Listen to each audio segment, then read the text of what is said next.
So by default, you view a certain font size right here in Thunderbird. If you want to go ahead and increase out the font size for better readability, then all you need to do is go around onto the view menu, and then what you need to do is go around onto the font size. And over here you can see that you can increase out the font size right here, and the font size simply increases. You can reduce out the font size as well or reset it out right here.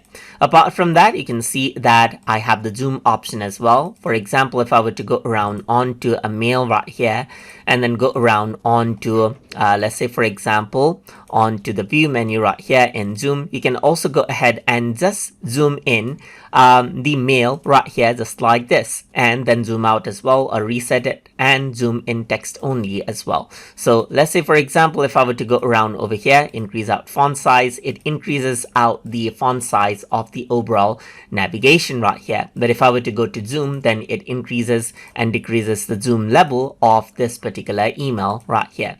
And this is how you can utilize the font size and then zoom option inside of Thunderbird. So hope you guys learned something as always. And as always, please like, comment, share, and subscribe.